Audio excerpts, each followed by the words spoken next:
students, those of you that are watching the recording, welcome. Shelby, welcome. I see you are live with me in the meeting, and then people will be joining in, I hope, as we continue. Shelby, just to make sure again, you can hear me well. Yes, I can hear you. Tangi's there. Good evening, Tangi. Good evening, good evening. All right, Good evening, folks. Dr. Rowan. How are you, Tangi? Very well, thank you, Doc. How are you? Oh, very well, thanks. Okay, Right. folks. So, yes, I'm sitting here. I'm just going to show you quickly. I'm sitting here in the most beautiful place. It's a little town called San Gimignano in Tuscany, Italy. So yes, you guys know I'm in Italy. Flew in from, good evening, Lee. Flew into Rome, went to Amalfi Coast, went to Florence, arrived here today. Good evening, Naomi.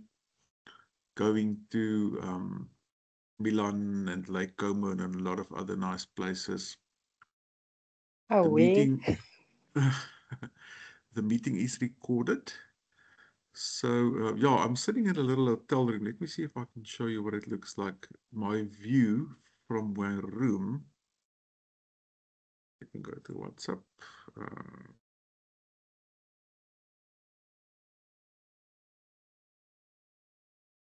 Okay.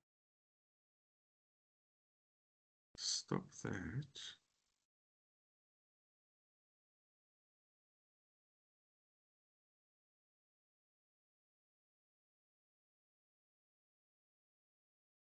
So I'm sitting in a little hotel. So San Gimignano is this medieval town that is centuries old. And of course, you've got the city walls here and everything is just amazing.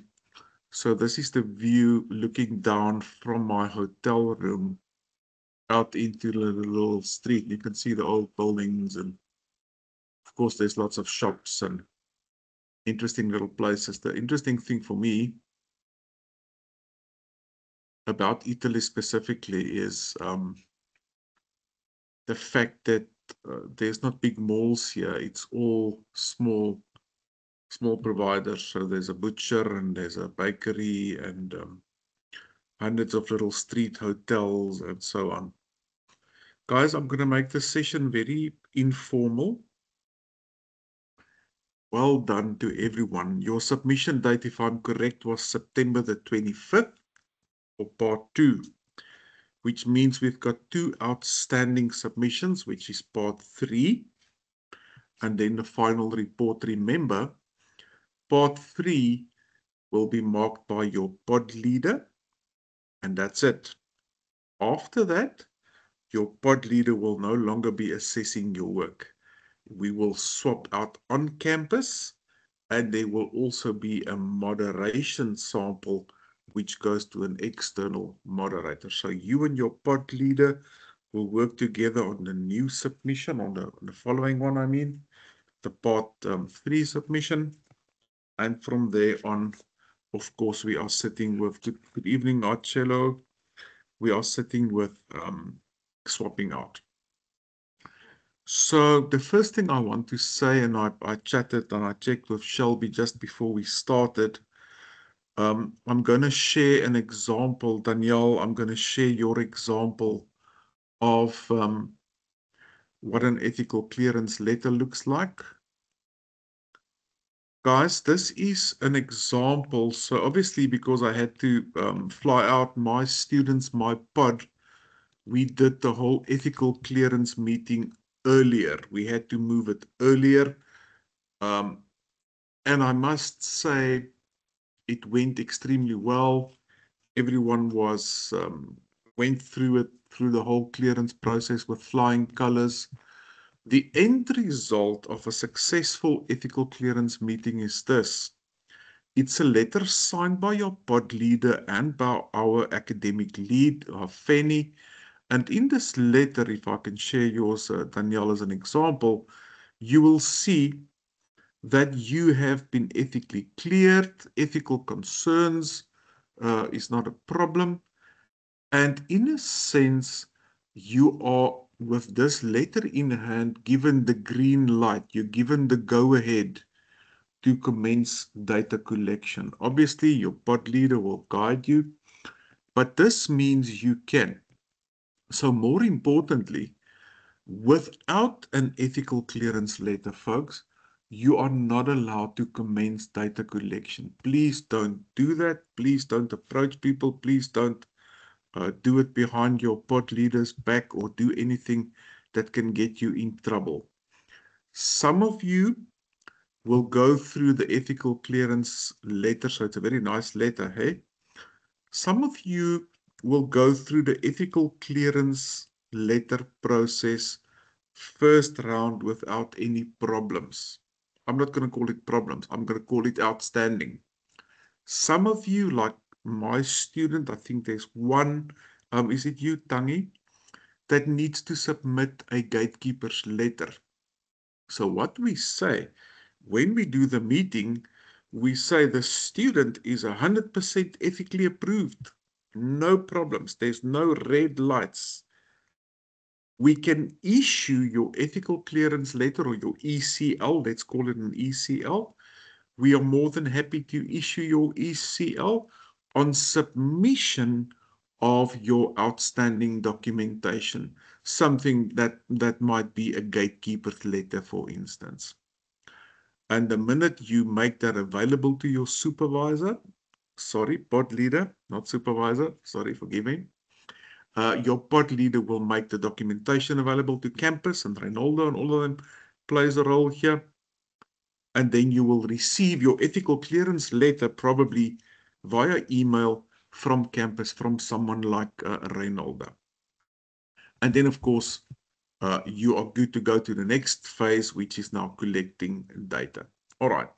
Let's talk about, guys, and if there's anything you want to ask me about anything, please raise a hand.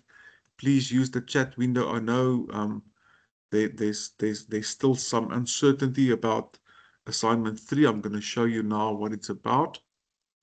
I do think, I'm pretty sure, in fact, that a lot of uncertainty has been eradicated, and a lot of the initial uncertainty and the initial sort of teething problems we had with the semester is out of the way, and everyone, I believe, has gathered some form of momentum, and things are going forward, and you've got an idea. The good news that I want to tell all of you is, once you start getting data, once you start doing your data collection, your study will, and you will see this happening before your eyes, your study will take on a much more tangible look, feel. You're gonna move away from the abstracts to something that's now becoming real. It gets, I like the word legitimacy. Your project gets legitimacy, and things start to get real, and you start to get data, and you work with people, and you interact with people, and the theory and your data starts to sort of come together. They intersect. Remember, theory is always the lens we use to look at research. Theory is the lens, and literature is the lens we use to look at the topic under investigation. So obviously, let's say where we are now. Let's take stock about where things stand now. We know the next submission date sits on October the 20th. There's an email that I want to go through with you guys now that talks about the presentation component. That's part 3. The last one sits somewhere in November, the final research report. By the way, ICE is up there, folks, as well. I did publish 4 ICE tasks on ARC. The campus deadline, my deadline, is 17 October. Your deadline to me will be a day or 2 before that. Why? because I must go through all those pages and pages of ICE tasks, and I must go and verify and capture and mark off and tick off who has done the ICE tasks. So my ICE deadline, I'm going to put it closer to the 10th of October to give me a chance to capture the ICE marks in preparation to send them to campus. Guys, delaying ICE will not make it easier. So we might as well just do it and get ICE out of your life. And if you haven't done any ICE, please make a plan. They're all located on the same tab on the module page. It's called discussions or something. And then you go down to, it's called activities, discussions, ICE, 1, 2, 3, 4. And I see, look, you can see 24 people has done ICE task 1. 23 people has completed ICE task 2, and so on. All right.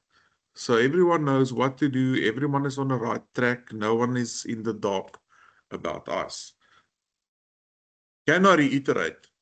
There's 10%, guys, of your module mark sitting in ICE. Here's the module outline quickly.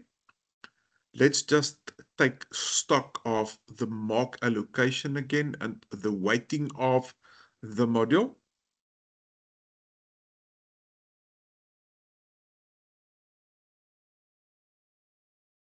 I've zoomed in a bit so you guys can see, so forgive me if the scrolling makes you dizzy. I want to get to this page. So there's your 10% ICE. Part 1, Part 2, and Part 3 counted 20, 15, and 10% respectively. It's interesting. Don't ask me why it counts less and less and less as you progress. And then, of course, the big one, the big boy here would be your final research report, carrying nothing less than a 45%. The nice thing about this, folks, is that if you did pick up some sort of a boo-boo in any one of these submissions, you have opportunities to fix that. You've got other opportunities to raise your module mark. And then that very important 10% that sits with ICE, that could be a make or break for you between maybe a distinction or a non-distinction, or it could be a make or break for anyone to take you into a higher band from a 60 to a 70, for example. All right, part 2. The part 2 feedback will be forthcoming from your pod leaders. So we are marking still. We're working on a turnaround, I would say, of at least 10 days, because the marks go through a big process and there's a marking load, a huge marking load on your pod leaders. So the part 2 feedback will obviously be something that you will discuss. My pod, we'll set up a meeting as well and give you guys some feedback on your part 2, which was instrumental. It was a pivotal submission in taking you forward now to the next part. The part 3 rubric, I'm going to go through that quickly. I'm sitting with part 3 opening. I believe you guys can all see it. I've zoomed in quite a bit. So what's part 3 about?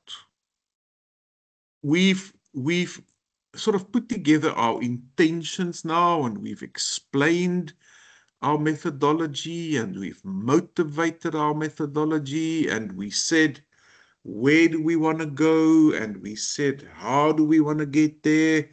And we've answered a lot of questions, and we've had to think about many things. There was a lot of thinking that happened in the background. There was a lot of decisions, as it were, that had to be made to get to this point. And guys, let me give you that pat on the shoulder. Really, really.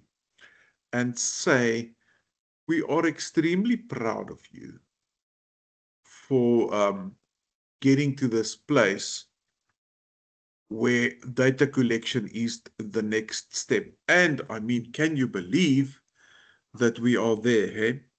Time is flying, and as typically happens with semester 2, we're going to see time flying even quicker as time goes on. Now,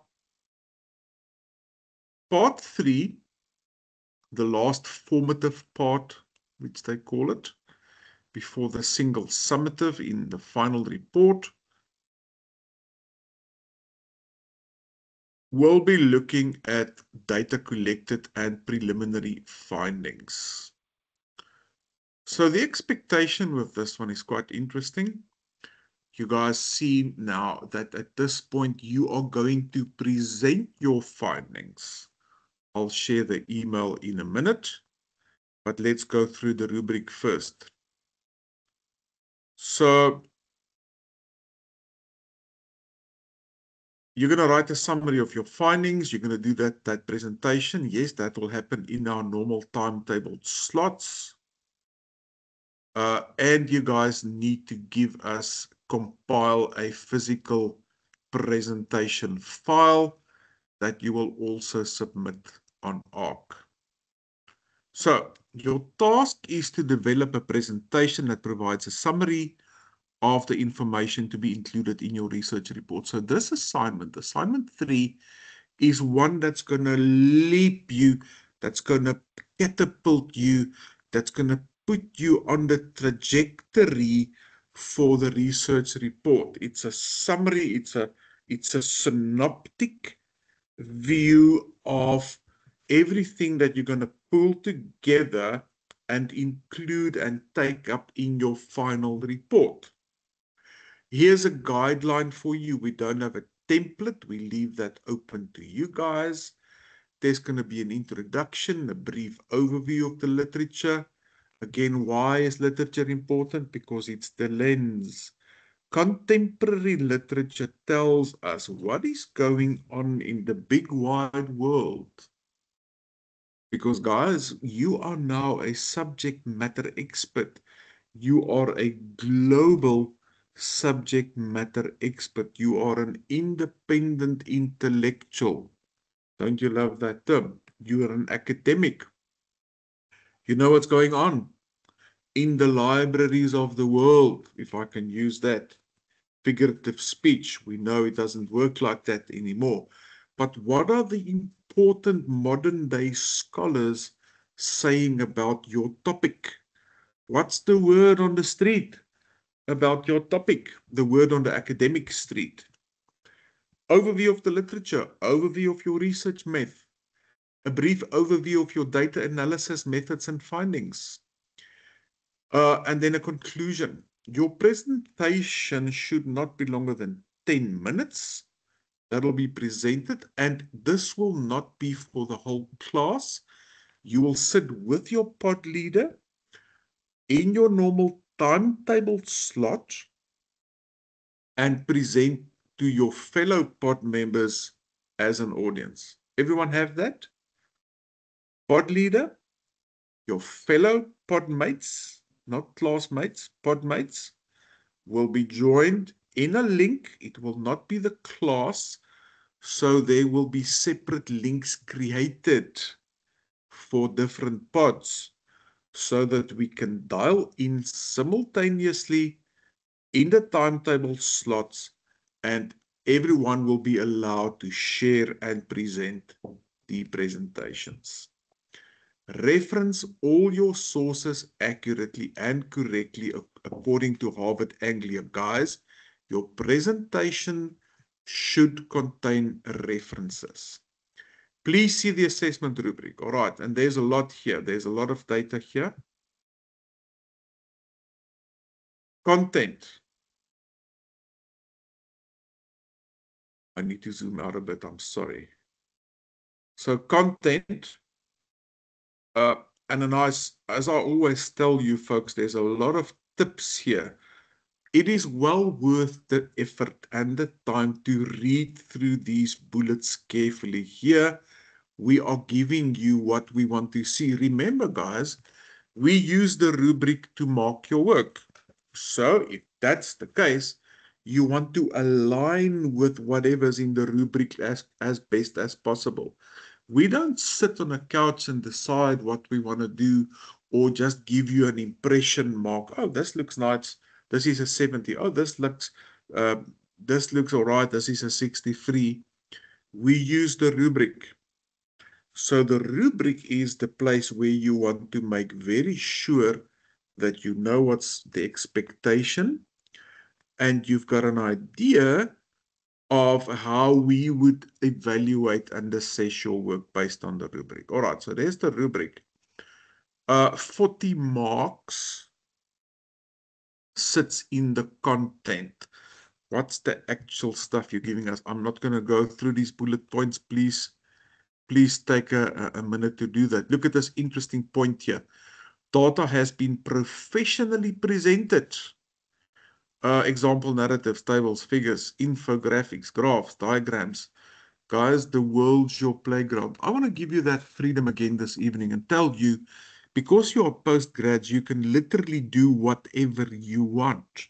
You can say whatever you want, as long as you have grounds to motivate what you are saying. But the world's your playground. Analysis is comprehensive. There's insights, there's clear explanations, there's feedback incorporated from previous submissions, and so on and so forth. All right, 20 marks sits in the organization of your data. Guys, does it make sense? And I always say, listen, it must make sense to you first of all.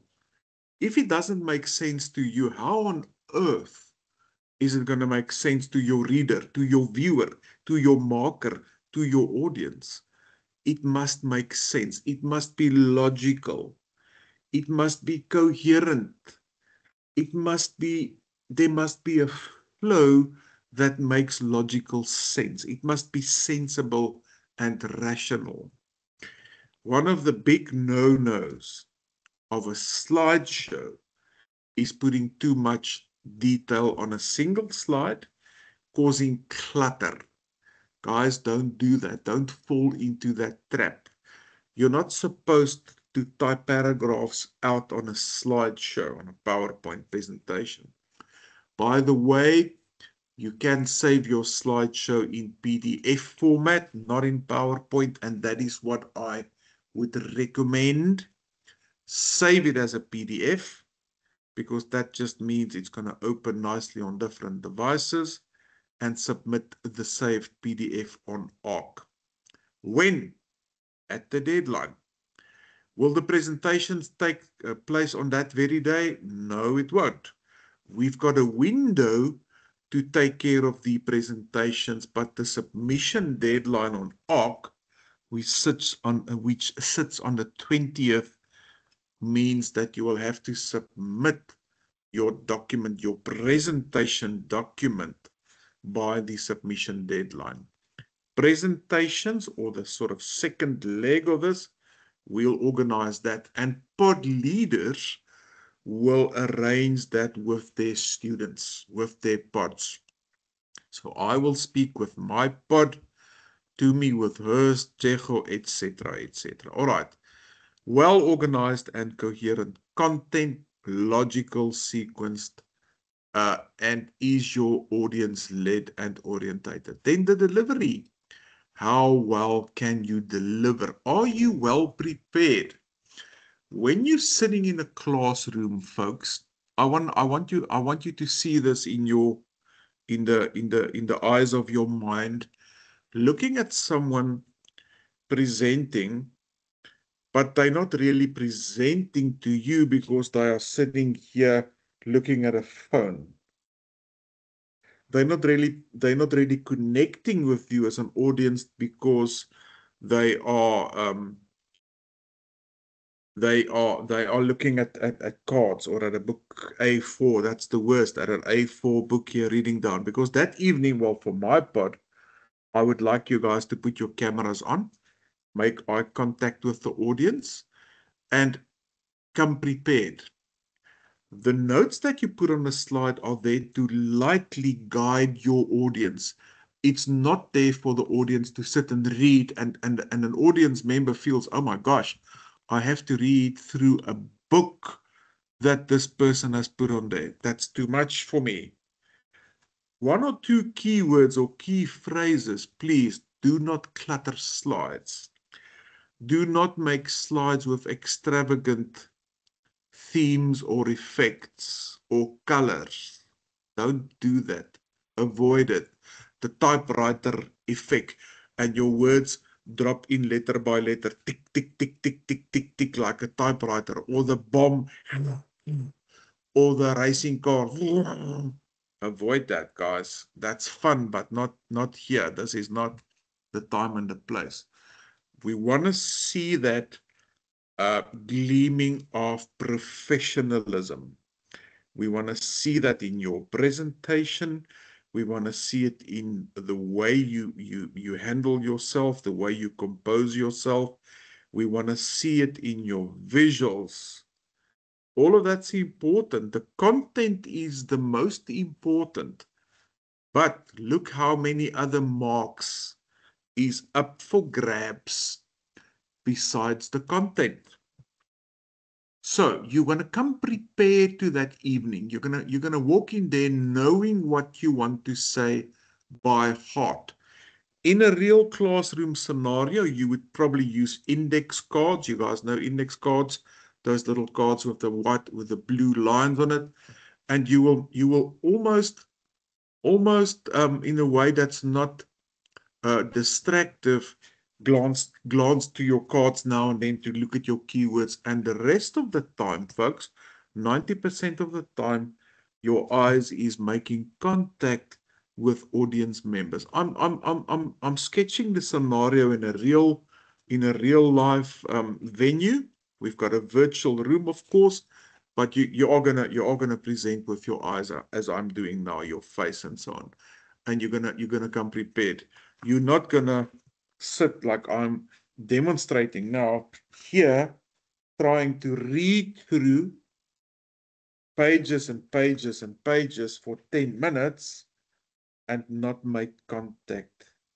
So even if it's a virtual room, I want you to be in the midst of your audience. Does that make sense? I believe it does. So let's recap. There's 40 marks here allocated, weighted towards content. There's 20 for organization. Does it make sense? There's 20 for delivery, which means the balance of 20 marks goes to visual design. Can you guys see that you are not submitting the traditional assignment, assessment type paper type thing? You are not. That's the 100 marks. So the 100 marks is divided, if you will, between the actual document you submit, your slideshow that you submit, and the presentation that you're going to do in real time with a real audience, with your pod leader. Yes, you will be asked questions from the floor as well. Absolutely. You will take those questions on the fly. You are the person with your study who is most qualified to do that study. You've spent days and nights in the literature. You know what's going on here. And when you take a question from the audience, you're not going to and ah because you know exactly what's going on here. All right, so that's the rubric. Any questions on that? Let me go to the email that I want to show you that we all received from Reynolda.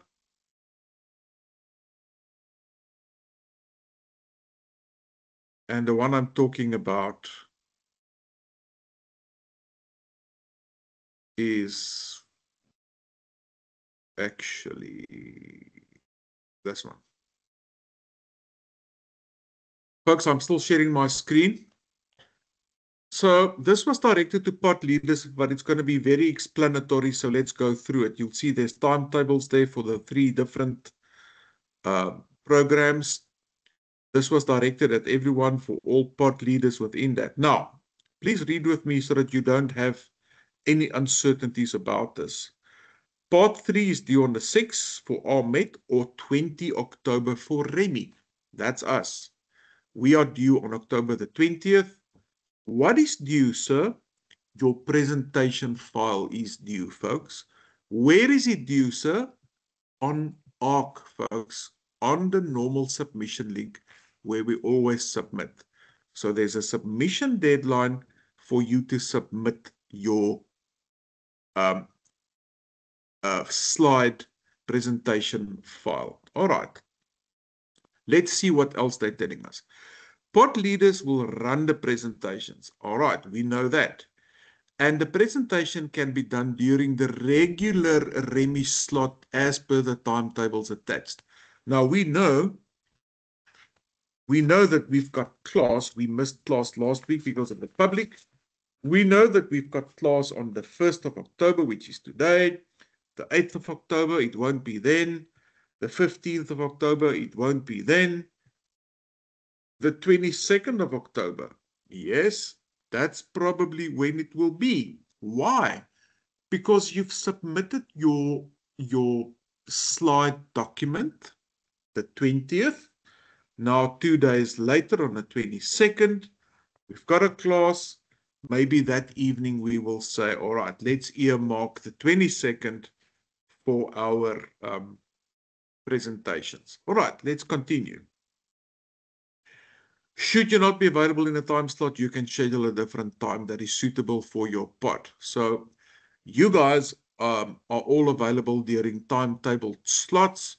So it's not about you. If your pod leader for some reason cannot join in on a normal timetable session, your pod leader could make a different arrangement with you. To ensure equity across, please ensure all presentations are completed by the end of the week of the 13th and the 27th for Remy. So that makes sense. Our very last Remy class, believe it or not, is on the 29th of October.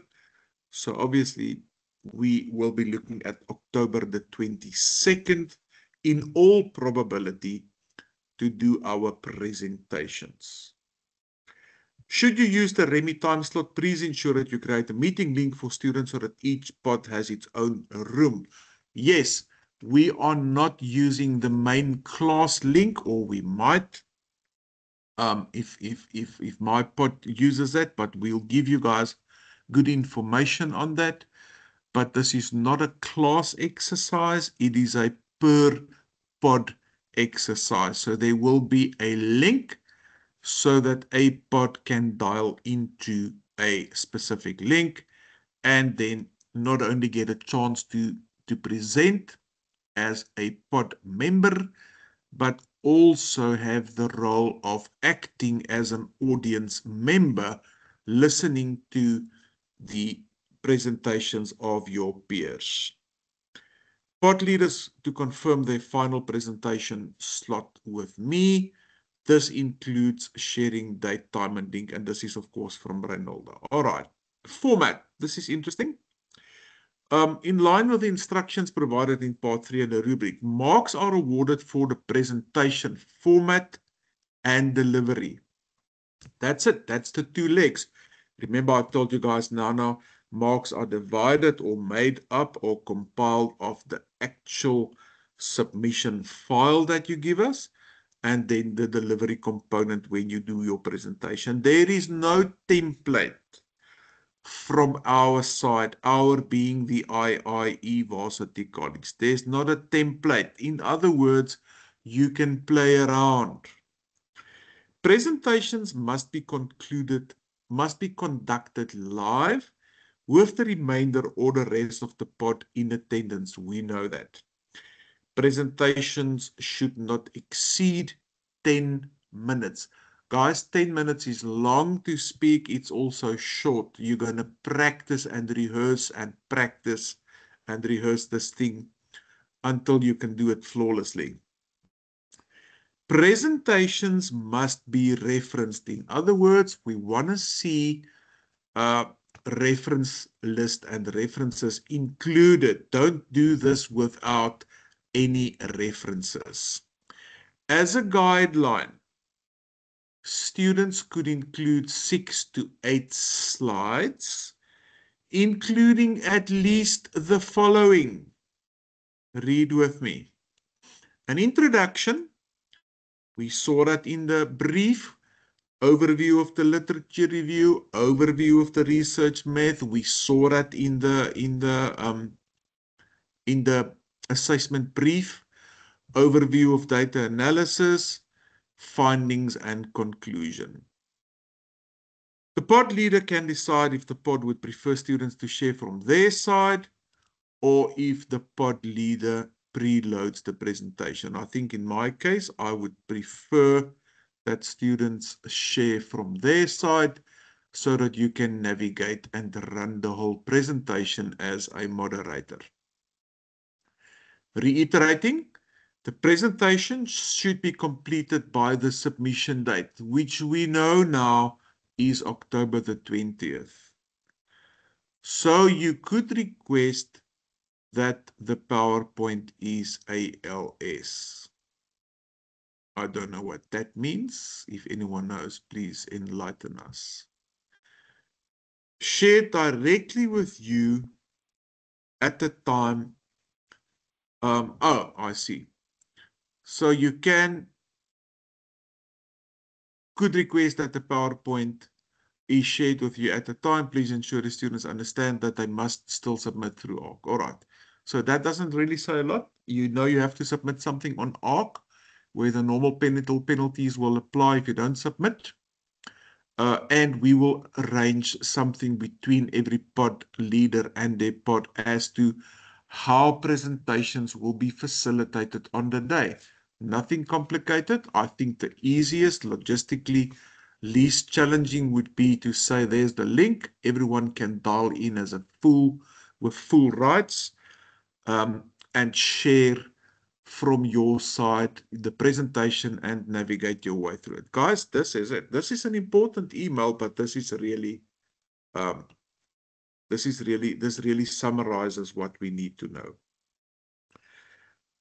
I want to use a bit of time to quickly go through some theory of where are we now and what would we want to do to touch on part 3. I'm going to share with you these slides are something to go by, but this is not, don't take this as gospel. Please, don't treat this as gospel.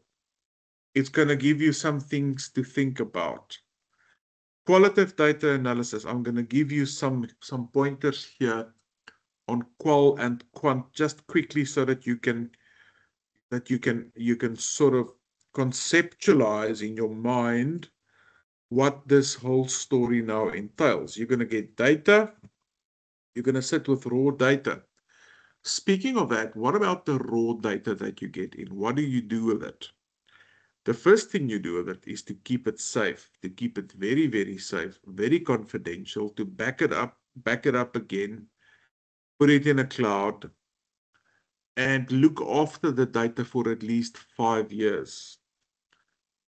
The second thing is you're not going to send us your raw data. Please don't do that.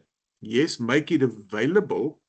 So if you do put it on a cloud, make it available to your supervisor and to any pod leader, errata, and anyone else marking it that can request it. Can we request your raw data? Yes, we can. Can we request your recordings if you are doing qual? Yes, absolutely. Can we request your transcriptions if you are doing qual? Yes, absolutely. Have I done it? Yes, I have. When do you do it? Well, we can do it randomly. We can say, let's do a test sample and request students' surnames with A, J, and W. And let's ask for raw data. More likely, when things look funny, for lack of a better word, dodgy, when things don't tie up, I'm very quick to request data. When things just look too marvelous or too great or too wonderful to be true, I request data. When I see patterns that doesn't tie up, I request data. When I see inconsistencies, when I see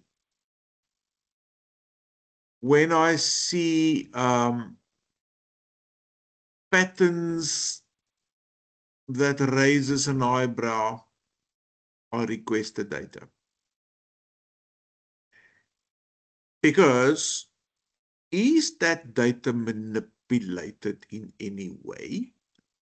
Or is the data telling us, is the student telling us what the data is telling us? Guys, please look at me, as independent, scientifically credible, academically rigorous individuals, please don't manipulate your data. Don't cook the books, for Pete's sake. Don't cook the data. Don't manipulate the data. Don't massage the data into the shape you want the data to be in. You really want people to say that performance appraisal systems is rubbish. But now you speak to 3 people and all of them say performance appraisals is the most wonderful thing since sliced bread. You cannot change the outcome because you like it. Your voice, please take this as honest truth, is not important. Your voice is not important. You are there to report on things truthfully and without jeopardy. All right. Want people the same, we can request your data. So make it available, but don't send your data. Don't attach your data. Please don't do that. Don't attach transcriptions.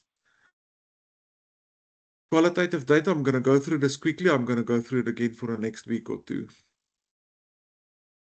Qualitative data, content analysis. Remember, in qual studies, let's start at very simple. It's all about linguistic frames. It's all about words. It's all about language. What did people say? Their words carries meaning, guys, and we want to get behind the meaning that the words carry.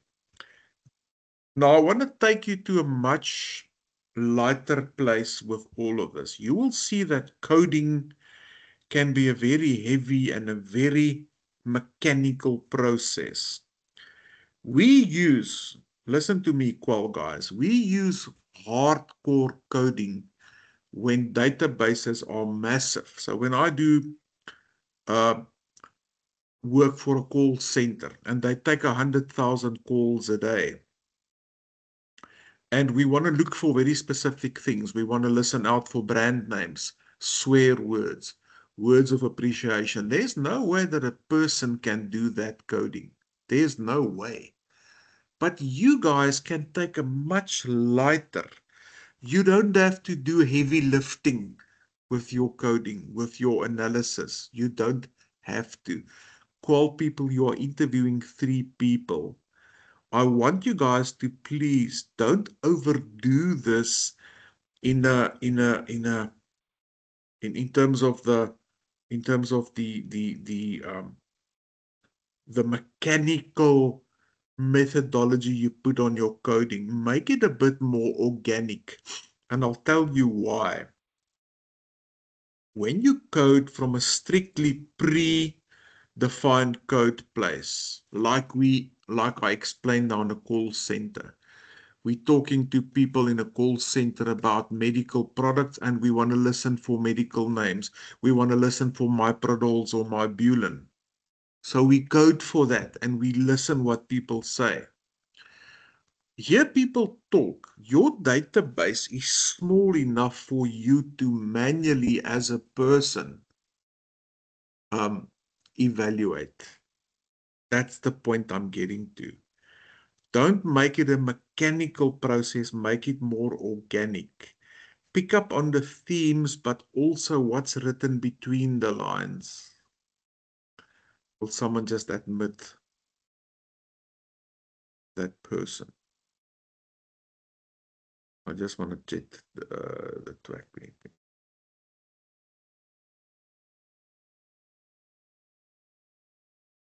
The presentation we already did under your pod falls under this presentation, or are we doing a new one? No, you are absolutely doing a new one. You are absolutely this is completely different.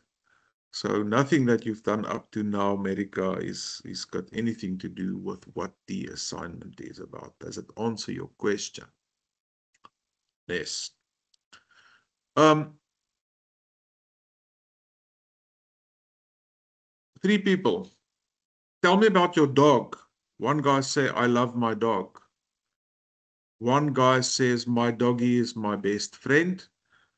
Someone else say, I live for my pet. I've used different words there, but all 3 said the same thing. All of them love their dogs. All of them live for their pets. All of them can't wait to get playing with their little canine. Can you see I've used different words? If you use hardcore coding, you're not going to catch those. You're going to miss occurrences. That's the most important thing that you qualitative guys must get. The way to really do this is to immerse yourself in the data, and the themes will emerge. In other words, they will come to the surface. So it's important to understand the theory behind coding, but don't treat it mechanically. All right, prepare the data, organize, transcribe the raw data. Guys, please don't use software to transcribe. Don't use Teams to transcribe your data. It's not a good idea. I wouldn't advise it. Do it yourself. Write it down. Think about it. Think about your notes. Think about what the data means, and you will see the themes jump out. Define the coding unit. So here's what I would say. Don't go into this with too much of a predetermined mindset. Look at what the data tells you. Let the data lead you. In other words, I'm talking about induction. Deduction means you are using hardcore pre-recorded terms or phrases, like going back to the medical example, you're looking for Mybulen, you're looking for Myprodol, you're looking for Panado. That's deductive. Inductive means let's go and let's see what the data gives us. Let's see what the data goes out. Can you guys understand the difference? So developing codings, categories, and a coding scheme, all of that is fine. Have some idea about that, but don't be too rigid in your presuppositions. You will see the themes literally jump out. You will see the themes literally as you immerse yourself, as you bury yourself in the data, listening to your recordings repeatedly. I'm busy with Qual people, reading through your transcripts repeatedly. I promise you, and you'll come back and you will tell me, yes, you did not lie, you were right. You will literally see the themes sort of popping out of the data. You have to organize them. And that's where the coding and the scheme and the categories come in. Because we have to make sense. You doing all the hard work, you doing the interviews, you doing the transcripts, the recordings, you listening to data, and then you're giving us the themes. The themes, folks, gives language to the research phenomenon from the perspective of the stakeholders by way of these linguistic phrases, linguistic handles, labels. All right, so categories, codings, there's a lot, there's too much there. I wouldn't go the hardcore coding route. Thematic coding, identifying themes. That's the way that I would suggest, because the database is so small. It's not a database that's consisting of hundreds and thousands of entries. It's not that rich. To identify a theme, you need those synergies, and to be able to obtain those, you will have to look at different linguistic frames. This is important. This is the take home this evening. You're going to look for different linguistic frames speaking to the same theme. Yes. I'm thirsty. I'm dying for a glass of water. My throat is dry. I need H2O. Can someone hook me up with a Aquele? I've used 5 linguistic frames now to say I'm thirsty. If you only look for the code I am thirsty, you're going to miss all of these. Do you understand what I'm saying? Please give me a yes in the comment section if you get this. If the light bulb goes on for you. I've got a light bulb here. Don't code too mechanical. Code more organic, because you're going to miss occurrences if you look too narrow. All right. Inductive. Then there's themes and there's categories. Guys, you're gonna put your themes, you're gonna discover a handful of themes, 5, 6, 7, 8 themes. Maybe you're gonna say I've discovered 3 main themes, and then there's sub-themes that I bring in under that. You're gonna move it around in a way that makes sense to you. And you're gonna sleep, and tomorrow morning you're gonna say, that theme actually belongs under this one. This theme and this theme is actually the same thing. I'm going to chuck this one. You are making sense of the themes. There's no one else better qualified. You did the interviews. You did the transcriptions. Don't ask me. You are the person that can make sense of those themes and convey that sense to us, the readers. Consistency, right? Drawing conclusions from the data. Qual people, here's the take home number 2. You cannot draw absolute conclusions from qualitative data. If you do that, we're going to hammer you. You cannot do that. You can get people's perceptions, you can get their realities, you can get their opinions, we can raise awareness, we can inform decision makers, we can shed light, yes, important. We can gain in-depth insight, we can gain in-depth understanding, all of that. We cannot come to absolute conclusions because we need very complicated statistical and mathematical models to do that, which we don't have. Right, we're going to continue. There's a lot being said here. I noticed the grand majority of homes have chain link fences. There are many dogs, there are German shepherds, there's signs on the walls that says beware of the dog. All of that speaks about the theme security. Can you see how you identify a theme? There's lots of words, but there's a theme there, and the theme is security. Is that a question? Is that a hand? Sore throat. I've got a sore throat. Please will you give me medicine? Coming down with something. Sorry, I'm just speaking to the doctor. Was it a hand, guys? Got it. Got it. Got it. Got it. Got it. You got me. This speaks to a theme. You want to identify a theme. A theme is something. Tell me about braaivleis. Theme 1, meat must be good. Theme 2, use wood fire. Theme 3, do it with friends. Oh, there's someone in the lobby. Admit. All right. Some of you got it. I hope you all get it. I have to move on. because I want to also quickly show the quant guys. And again, I'm going to go through this again. Quant people. What's the difference between quant and qual?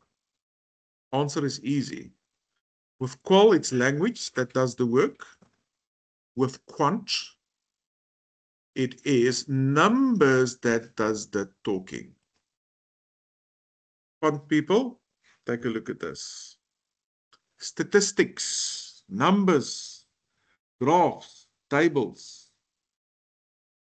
Lots of words, lots of explanations. Don't just let the numbers do the talking. You have to explain what the numbers is. Can you close the door, please? You have to explain what the numbers is all about. Gathering data, analyzing data, interpreting data, formatting and presenting data. Your numeric data has to be presented in a way that makes sense.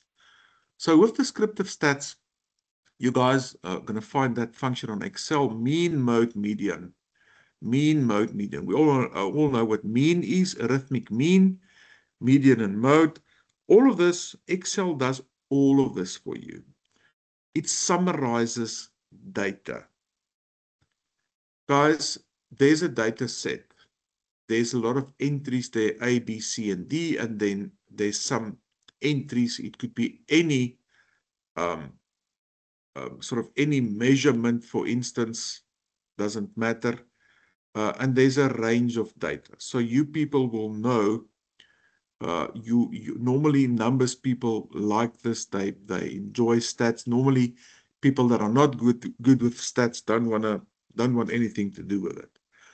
But you guys will know what's the story. All right. Distribution. And you can play with nice graphs. We'll go in more detail through this in our next one. Standard deviation. Standard deviation, very easy. It's a very conflicting term. It's simply an average of the differences between the mean and the entries on the list. Why is it in, why do we use square? We use square because it's mathematically superior and it also takes care of negatives. So the average of this is an IQ of 85. I'm not going to go through this. It's going to take too long. I want to get to summarizing descriptive stats. So it is a function on Excel. What we will allow you guys to do is descriptive stats. And then also, if you are good and comfortable, we will allow you quant guys to do correlation. Not hypothesis testing, not regression analysis, please. Correlation, we will allow correlation if you know what you're doing. Otherwise, descriptive stats. And you can make all the nice, funny tables and graphs and all of that. Correlation coefficient. Again, it's an Excel function. Correlation can be strong, weak, or not existing, and it can be negative or positive. Something else, there's a nice bell curve. This is the bell curve of normal distribution. This is how statistics normally pans out. And this is what we will see. This is what we will see in marks. Most people will fall in the average. Some people will get distinctions and some people might not make it. Bell curve of normal distribution, typical classical statistical thing. Hypothesis testing, no, please don't do that. It falls beyond the scope of your NQF level. Presenting the data, I think the take home for you is this evening. You can play around with graphs and tables as much as you want. Please make it interesting and understandable to your reader, because numbers is what you are using, but numbers is not the language. You're using the English language to write your paper. So you're going to make reference to your graphs. You're going to give your graphs titles. You're going to tell us what they mean. You're going to discuss the graphs, the tables, all your presentations, your depictions, important. But the numbers are significant. They play a role. Qual people, I don't want to see you guys making any hint of numeric stuff, numeric values, numbers. I don't want numbers. I don't want you to count, weigh, measure, rank, nothing. Yes, you can show me your themes in a table just to sort of depict them, but no numbers. Don't tell me 3 people said this, 0 said that, 2 people said this. Because 2 people mentioned this and only 1 this one is more important. We're going to mark, I'm going to give you a big red mark if you give me that. It's language, it's perceptions, it's not rooted in truth. With quant work, we can say because of the larger sample, we can treat your findings as absolutes. Guys, I have to go. That's 7 o'clock. I hope this evening helped you. If I don't see you, I'm still in Italy next week. I will put up a recording. I will be in contact, but I'm not leaving you out to dry.